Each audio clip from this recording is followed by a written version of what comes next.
The Harmonic Convergence, the Untold Story.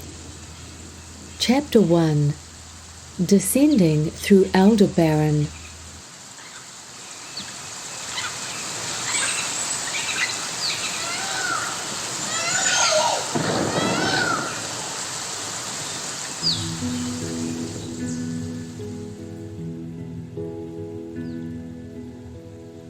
Of myself, I am no one thing. I am an expression of everything, everywhere, as a living consciousness in all things. And I exist purely to serve the truth of unconditional love. Close your eyes, take a gentle breath, and let us journey together on an adventure traversing this galaxy as I share with you this yet untold story.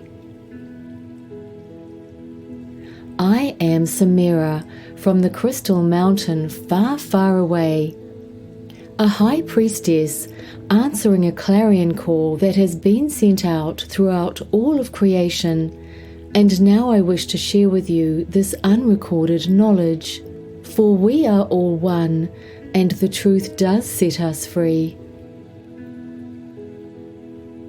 As I stood in a courtyard, gazing into a pool of tranquil water, I see myself materializing into my physical form. I am now in my new 5th density body that is tall and slender, and my skin is bronzed and anointed in exotic fragrances. My full-length gown of cobalt blue chiffon is sleeveless, exposing decorative arm bracelets crafted from the finest gold and coiled like serpents around my arms. My raven black hair is piled up high, falling in tresses down to my shoulders, and my eye makeup is well defined in rich dramatic colors in the traditional Egyptian style. I studied the back of my hands, turning them so that I could see my palms, and then observed the back of my hands once again. My long slender fingers are adorned with lapis lazuli rings, and on my wrist there is a beautiful garnet and jasper bracelet. A flood of tears welled up in my eyes as I recalled my many lives in this quadrant of the galaxy. As I remembered Mother Gaia and my deep, profound love for her, I felt excitement and gratitude that I would soon be journeying to her lands once again. Oh dear Mother, how I have missed you! I wiped my cheeks dry with the back of my hand, and sighing deeply, I began to familiarize myself with my new surroundings. I walked into my accommodation, and gazing through an arched cathedral window, the terrain feels familiar, for I have been here many times before.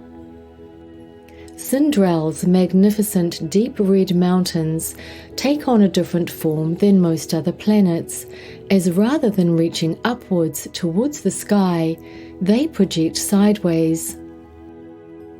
This striking juxtaposition is as though they are turning their attention to the unmistakable heavenly body of Aldebaran that almost fills the daytime sky.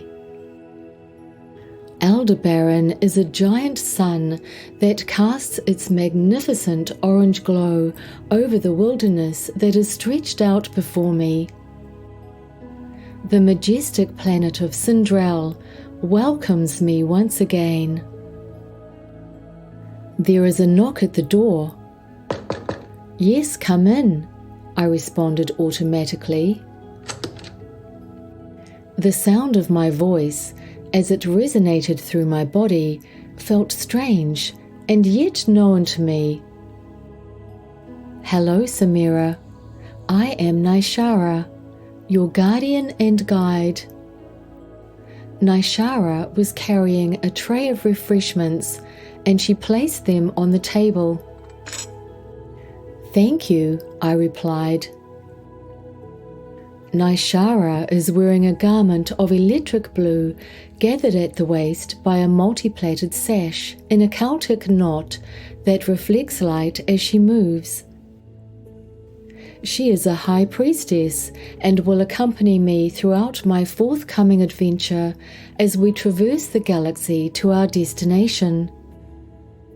We are journeying to Gaia, that many call Earth, to help the inhabitants who are on a timeline to destruction. We looked at one another, and recognizing our deep soul connection, we both smiled. "Please sit down," I indicated to the chairs in the living room. "How are you feeling, Samira?" inquired NyShaRa. "I am becoming acquainted with my new body," I smiled.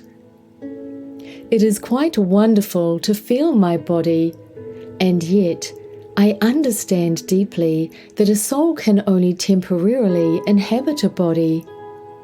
And of course, I am feeling the energies of this magnificent planet."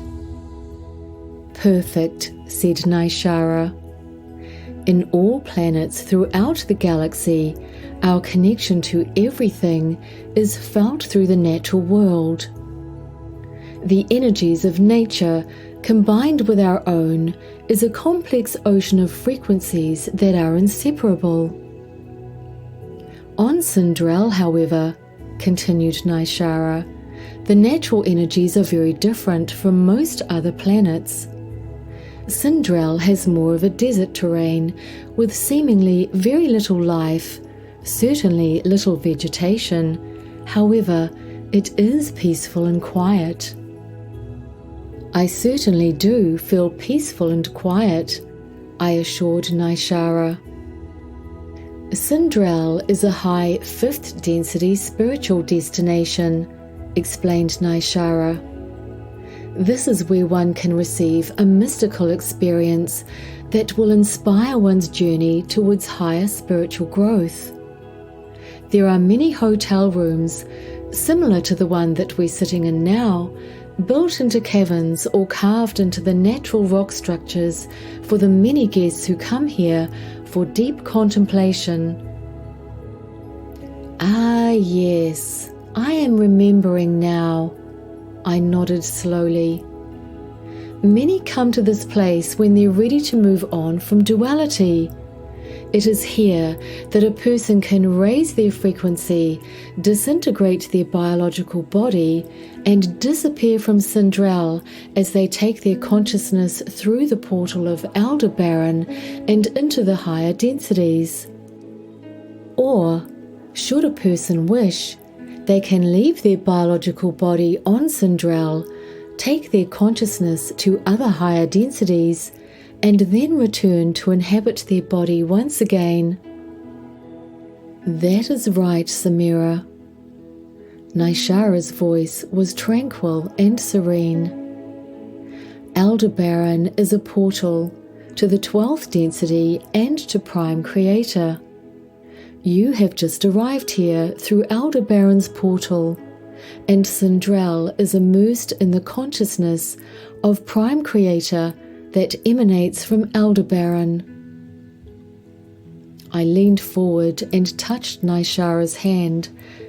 "However, I am not ascending, I am descending," I said. "My 12th density soul has been stepped down into the lower densities so that I can experience duality and contrast."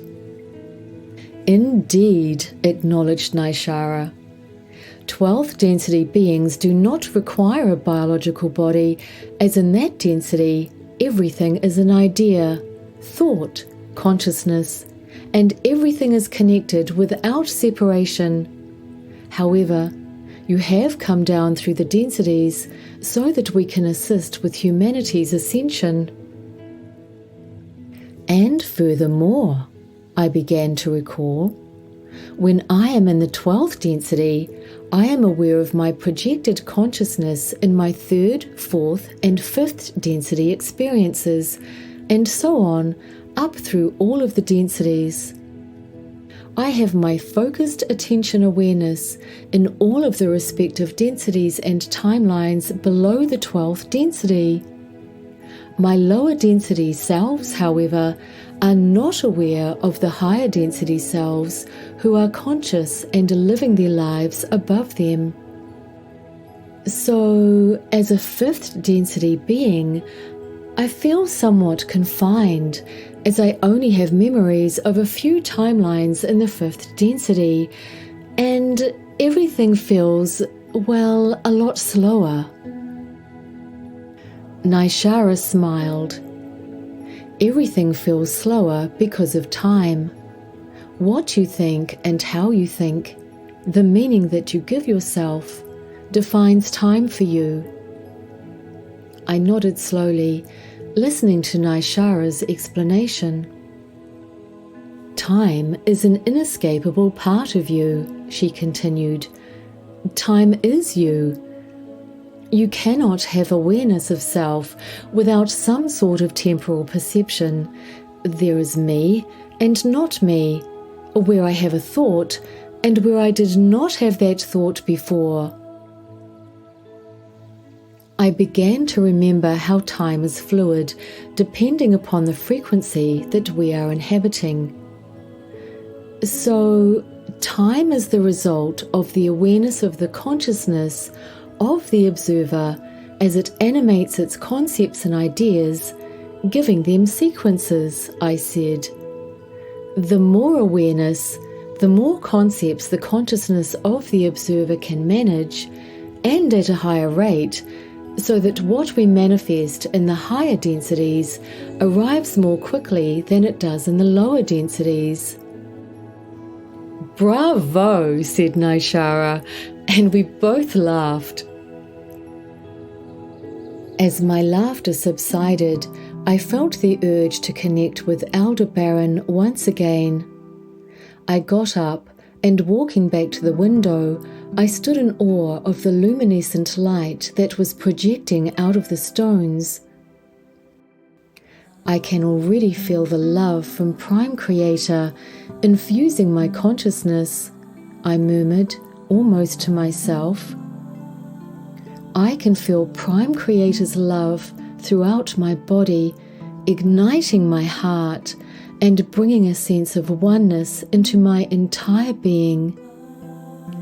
As I closed my eyes, I could feel a tingling sensation in the crown of my head, and my vision was filled with golden light.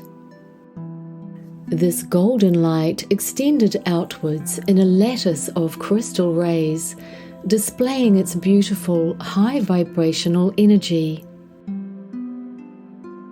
Focusing even more, the shafts of light changed to a flowing etheric mist, and looking deeper still, the etheric mist transformed into a flowing body of water in constant motion that I know is an ever-changing expression of consciousness.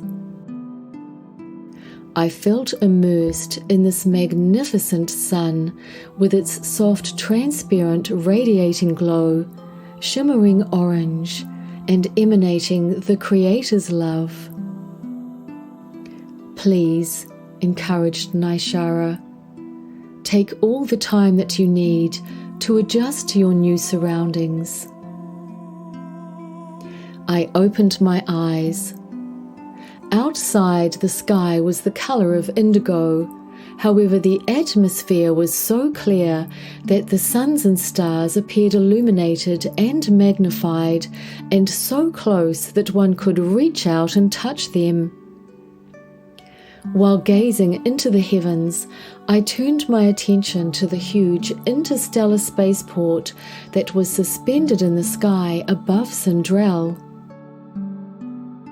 From the surface, it looked like a luminescent silver structure suspended beyond the atmosphere, a majestic structure of immense proportions and a hub of activity. At certain times of the day, the radiance from Aldebaran turned the spaceport into a glowing orange ball.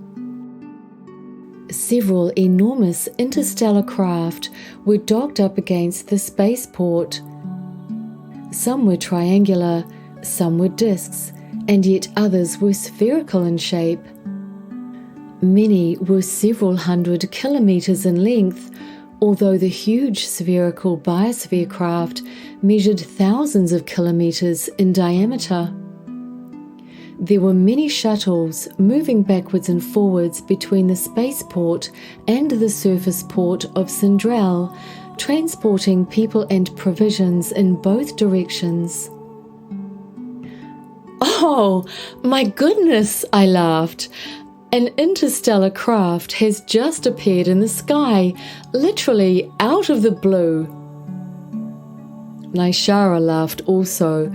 "It is always surprising when they timeline jump, isn't it?"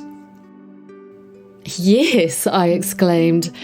"I remember that they use frequency maps to timeline jump from distant parts of the galaxy, or occasionally from another galaxy." "That is right," said NyShaRa. "The AI on the interstellar ships calculate the frequency of where the ship is jumping from, including the contents of the ship and where the ship is jumping to. The ship then arrives at its destination without having travelled any distance. There is no actual travel as such. It is more a relocation from one point to another point, because everything in the universe is a frequency.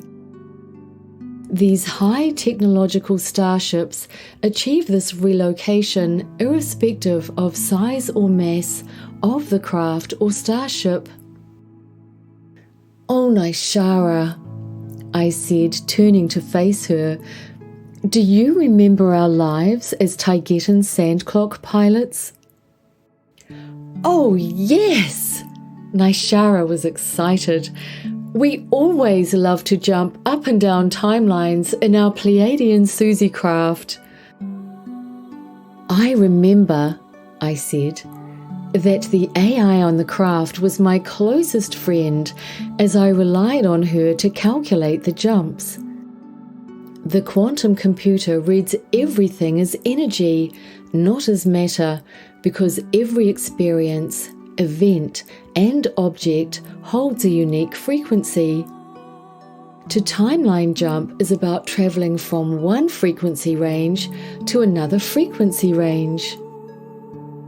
"And of course," added NyShaRa, "an individual soul can use this same technology to jump from one timeline to the next, be it in the past, present, or future, because all timelines are occurring at the same time. The past, present, or future are all only mathematical frequencies and are therefore reproducible. The only requirement is that the soul needs to hold the same frequency of the timeline that they are jumping to." "Absolutely!" I felt so enthusiastic to be talking about frequencies.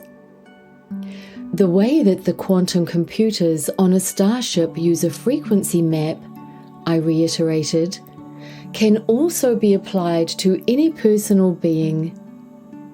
When enough focused attention awareness is given to a specific thought process or belief, the frequency of the observer will automatically match the frequency of the object or situation that they are thinking about. So when you match that frequency, you become that frequency and you attract that frequency. That is why it is so important to understand our beliefs and raise our frequency." "You are so right," encouraged NyShaRa, "and that is called the law of attraction, or the law of mirrors." "The thought frequency in the individual's mind," I continued, "equals the perceived external object or situation. However, there are no external objects or situations because they are all frequencies. There is no external world to you, as it is you who has it all in your mind. NyShaRa walked over to where I was standing and took my hand. Soon, we will be timeline jumping through the past, present, and future once again, Samira. Up until now, I have been traveling through portals in my high-density spiritual body. However, as I have now descended into a physical body, I will need a stellar ship or freighter to complete my journey. I looked at NyShaRa and squeezed her hand.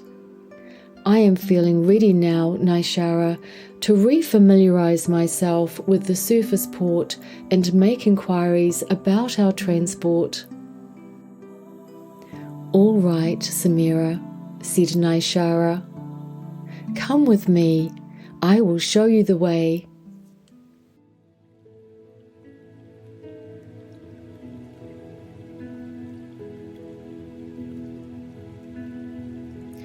At the departure terminal, NyShaRa and I were greeted by the family who operate an interstellar freighter.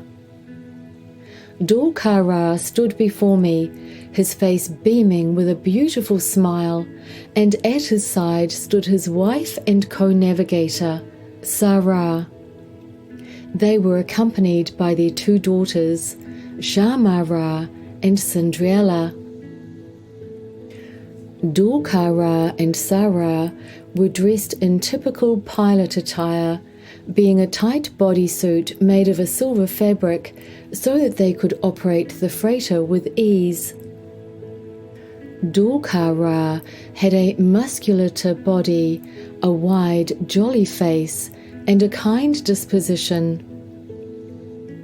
Sarah possessed fine features, and her auburn hair was pulled back into a thick braid that fell down to the small of her back. Greetings, Samira and NyShaRa.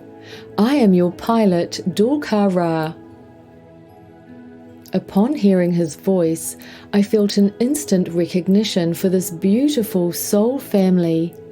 I opened my arms, radiating the love that I felt for them, and we all hugged tightly, all feeling our strong emotional bonds. NyShaRa and I found our respective seats inside the craft. As I took in my surroundings, I noticed that the hull was made of polymorphic metals, creating a smooth, seamless interior, engineered to perfection with clean yet functional internal components. Sarah loaded the destination frequency of triangulum into the ship's computer, which calculates the waypoint frequencies. Dulkara set in motion the zero-point generators, flooding the intake conduits of the massive frequency generators with a limitless supply of electricity. As he did this, I could feel the vibration and hear a low droning sound as the craft leapt into life. And then came an electromagnetic energy change in the freighter, and this sensation swept over my entire body like hair standing on end. As a SuziCraft pilot, I clearly remember this feeling just before making a jump. The freighter finally lifted off the departure bay. We are now a safe distance from Cydriel, announced Dulkara. The plasma jet reactors are fired into life and about to reach a velocity of up to half the speed of light. There are no words to adequately describe the next sensation that I felt. The freighter accelerated with an unimaginable inertia factor, and for safety reasons, Dulkara needed to make sure that the acceleration was compensated for in terms of gravitation. Usually, Dulkara would have 100% gravity compensation factor activated. However, for our delight, and perhaps his, he turned down the damping effect to the maximum. This means that 98% of the gravity has been cancelled out, allowing the passengers the sensation of a 2% gravitational factor undamped. This would equate on Earth today to a velocity acceleration factor of close to 10 g, that is, 10 times gravity, which would render most humans unconscious. However, all of us have had this conditioning in previous experiences and can maintain our conscious awareness with this acceleration and inertia for short periods of time. We all beamed our delight and excitement as we were thrown back into our seats. With great excitement and anticipation, I am once again adventuring with my light family that I love so much. "We trust that your trip will be comfortable," said Samira. She offered both NyShaRa and I a tray of exotic fruits grown in the subtropical climates of distant planets. "If there is anything that you need during your journey to Triangulum, please let me or one of my daughters know." "Thank you, Samira." I recognized her eyes, her voice, and my heart searched for the timeline where we have shared previous experiences. My thoughts, however, were interrupted when Samira announced that we will soon arrive at Triangulum. Triangulum is the sun portal that will take us to solar M13, and from there we will travel to Gaia. "Oh, I love traveling through portals," exclaimed Samira, her hands clasped together and a huge smile on her face. She then hurriedly left her seat to sit beside me. "Me too," I laughed. "It is so exciting." "My father is teaching me all about portals," Samira continued, and opened her big round eyes so wide that I had to stop myself from laughing. She had long red hair, a smattering of freckles, and was already fiercely independent. Dorkara, diverting his attention from the control panels on the freighter, inclined his head towards me. "Samira has seen 7 summers and is already excited about quantum physics." "Well, Samira," I smiled at her, "tell me what you know about portals." Samira's eyes looked upwards as she searched her memory to recall the information that her father had taught her. "Well, a portal is where the frequency of one place is the same or similar frequency to another place because they are a frequency match," began Samira. "And the 2 places are connected at their portal points. So, for example, if you enter a portal at a beach, you will exit at another beach in another density or on another planet, but it will be beaches, water, and a similar temperature that you encounter. However, it will not be somewhere in deep, dark or hostile space. It can be anywhere, as long as the frequency harmonics are compatible or similar." "Ah, very good," I said, expressing my appreciation. "In the case of Triangulum and the central sun of solar M13, continued Samira, both of the portals are suns, therefore they are a frequency match. There's a 3-dimensional hole, a sphere, or a toroid that connects portals, and that is how we travel from one through to the other. Yes, Samira. So a portal can also be a toroid? I smiled fondly. Oh, yes, I remember now. So a toroid is a complex mixture of frequencies, and every aspect of nature, every event, every planet, sun, moon, and every being, right down to a grain of sand, each has its own self-sustaining, self-feeding, individual toroid. Every toroid is being fed by a higher toroid, and where the toroids connect together, that is a portal. Samira raised a finger, indicating that she had more to say, and continued. All toroids are the energy of Prime Creator. My gosh, that was delivered with such clarity. Thank you, Samira. And this is also true of suns, I added. In our third density future on Earth, terrestrial science will tell us that the sun is hot. However, the sun is not a thermonuclear reactor, as they claim. All suns are high-frequency, high-energy aspects of Prime Creator. Cydriel approached me shyly. She stood in front of me and in a tentative voice asked, "What is a density?"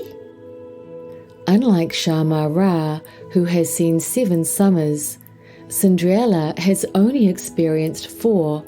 However, she was starting to remember some previous lives and many of her experiences. Cydriel has long blonde hair and hazel eyes that threw out shards of blue and green with flecks of gold. Her physical form was that of a very cute young girl, and yet her experienced soul was emerging.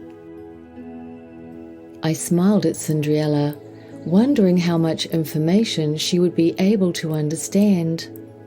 And then, realizing that she was a high 5th density being and able to understand complex definitions, even at the age of 4, I continued.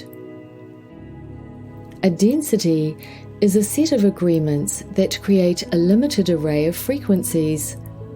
So with 2 or more people, you can create a density, remembering that a density is just a range of agreed upon frequencies. Cydriel inclined her head. Do you mean that we make an agreement together in the same way that Samira and I agree on what game we will play? Well, let me put it this way. I looked into Cydriel's eyes. The future Earth is 3rd density because of the agreements that have been created and are in the belief system of the majority of Earth's inhabitants. It is not that the inhabitants of Earth come together for a meeting and decide upon the agreements or frequency of that planet. These agreements are formulated because the expectations of the inhabitants are similar. And here lies the problem, added NyShaRa. If 51% of 7 billion people on future Earth agree on something, then that will be the predominant frequency. So without even understanding what they are agreeing to, a soul is born into and is a part of those agreements.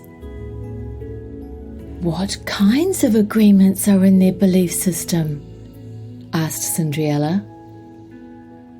For example, explained NyShaRa, physical aging, linear time, and all the mind control from education systems, religions, and different cultures that makes the future Earth 3rd density. However, I interrupted, this definition of densities occurs on all planets, and all of the agreements will be different, depending upon the dimension or frequency of those planets.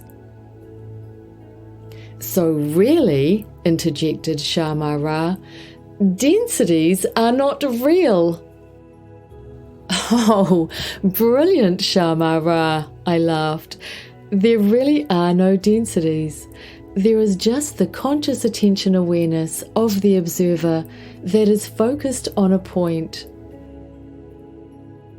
No sooner had I finished my sentence, Triangulum came into view.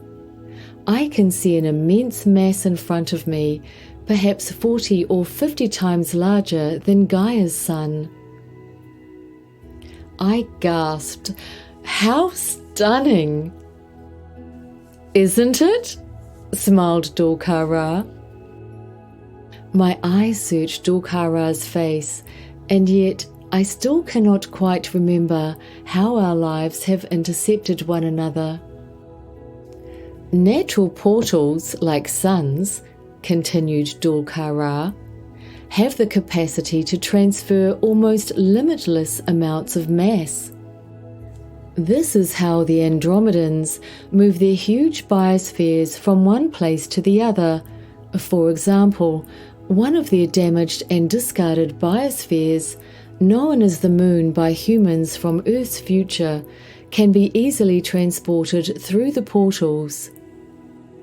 The Andromedans are fortunate in that they take their homes wherever they go as they travel around the universe. Sun portals are an energy-efficient way to move vast distances across interstellar space. I thought.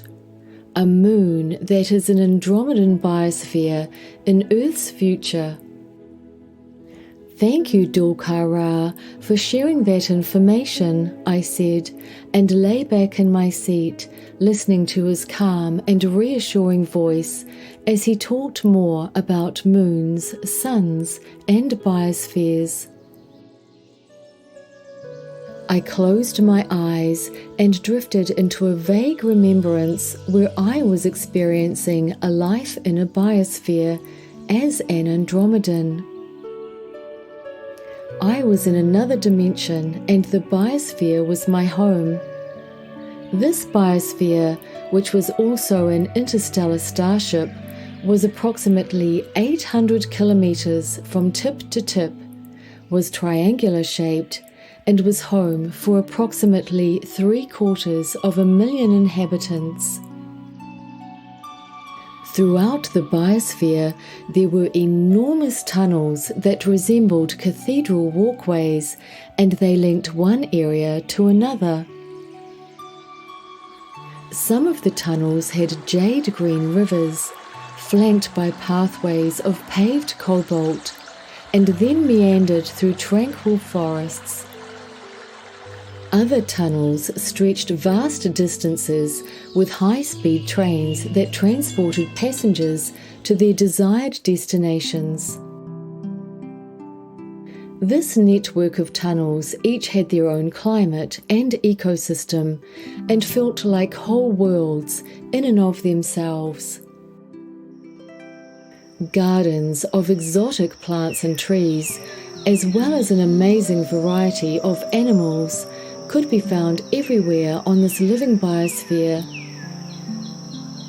These biospheres are self-supporting holographic systems, meaning that they are whole systems that are a reflection of the consciousness of the people.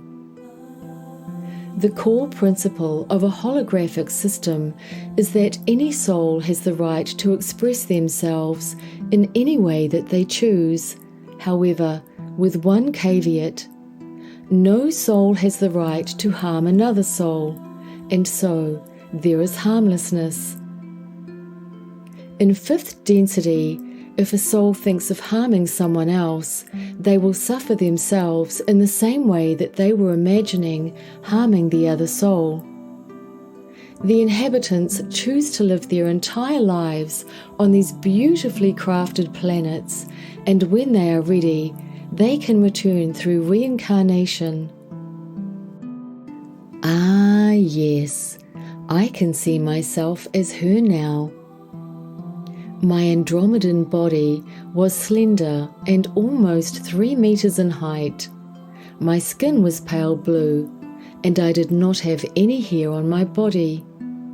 I was wearing a one-piece robe in the most striking azure blue, and as I walked, the soft silk brushed against my sensitive skin. I am a skilled gardener and herbalist. I take care of the fauna and flora, as this is my passion. I feel alive and vital, and at the same time relaxed and content, and everything in my surroundings feels a part of me. I have a deep sense of my close proximity to planet Earth, and the onboard ship's chronometers show that we are living in a time after the destruction of Tiamat. Tiamat, a water-covered planet, once orbited Gaia's sun, just beyond Earth's orbit, however, was destroyed. The biosphere that we are living on is stationed on the dark side of Earth's moon and is lovingly called Vyara. Vyara allows us to observe third density Earth and all that is taking place there. Just being here on this beautiful Andromedan biosphere, I feel a great depth of love and harmony pervading my entire being. Andromedans are peaceful and exist beyond conflict. And we are ancient. We have existed in linear time for at least 1 million years before the Lyrian's great expansion. So our ancestors existed more than 2 million Earth years ago. Some of our painful history of loss and destruction has, however, provided us with great learning. And as the freighter hurtled through space, I felt my body relax, deeper and deeper, infusing with this timeline.